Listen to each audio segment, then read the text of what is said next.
Isa ka rin ba sa biktima ng landian pero hindi seryosohan? Yung tipong sweet sa'yo pero takot mag-commit sa'yo? Yung tipong tatanungin ka kung kumain ka na ba pero wala naman siyang planong ligawan ka? Sila yung mga play safe sa relationship. Yung magaling mag-approach pero pag nahulog na yung loob mo sa kanila, bigla ka na lang nilang iwan. Bawal kang magselos kasi wala namang kayo.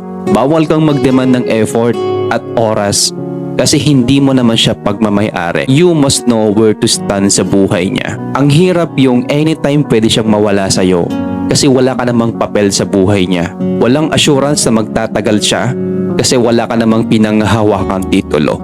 Habang siya pa-chill-chill lang, parang wala lang sa kanya kasi pastime ka lang naman. Huwag mong sayangin ang sarili mo sa taong wala namang kasiguraduhan. Huwag mong antayin yung isang araw na paggising mo at durog na durog ka pero hindi mo na siya mahagilap kasi akala mo mag-i-stay pa siya. Love is risky. Sometimes, the person you love is not worth the risk. Malay mo, habang ikaw loyal sa kanya, siya naman to, pa-chill-chill lang, busy sa iba. Anytime pwede siyang lumandi, pero wala kang magagawa kasi hindi mo naman siya pagmamay-ari. Hindi porket nagbigay siya ng motibo, gusto ko na niyang jowain. Hindi sapat yung bigay ka ng bigay ng pagmamahal, tapos wala kang natanggap. Dapat pag nagmahal ka, meron ka ring natatanggap na pagmamahal. Ilaan mo ang sarili mo sa taong binibigyan ka ng importansya at binibigyan ka ng pagpapahalaga. Huwag mong tignan ang isang tao based lang sa sinabi niya. Tignan mo siya based sa ginagawa niya. Masarap pagmahal pero mas masarap kapag mas mahal ka ng tao. Yung tipong hindi makapaghintay na makita ka, yung tipo na kahit walang kayo, pinagmamalaki ka niya. Yung tipo ng kahit walang kayo, willing siyang maging kayo.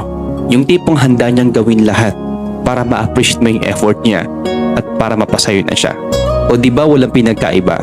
Halos pareho lang. Yung MU, yung no label at saka yung may label. Pero iba pa rin talaga pag meron ka pinanghahawakan sa relasyon nyo. May control ka. Sayong-sayoy siya. May karapatan ka at hindi mo siya pwedeng ibigay sa iba. Pinagdadamot mo siya kasi meron namang kayo. Pero pag walang kayo, minsan para kang tumaya sa loto. Tumaya ka pero hindi ka sigurado kung mananalo ka. Ganun naman yung iba eh. Hindi nila nakikita yung tunay na nararamdaman mo. Hindi niya nakikita na nasasaktan ka na pala sa pinagagawa niya. Hindi niya nakikita na ikaw yung future niya. Ang nakikita niya lang, parahusan ka. Ang nakikita niya lang, pastime ka. Ang nakikita niya lang, hanggang 2 weeks lang kayo. Ang nakikita niya lang sa'yo, hanggang video call lang. Kasi baka boring siya that time, wala siyang magawa, kaya chinat ka niya. Ang dali ma-inlove, no? Ang dali makahanap. Pero ang hirap maghanap ng taong seryoso talaga sa relasyon nyo. Ang tao kapag mahal ka talaga niya, hindi siya papayag na hindi ka liligawan. Tandaan mo, di baling single ka ngayon, huwag ka lang sumugal sa hindi sigurado. Isugal mo ang sarili mo sa totoo. At isugal mo ang sarili mo sa handang maging kayo.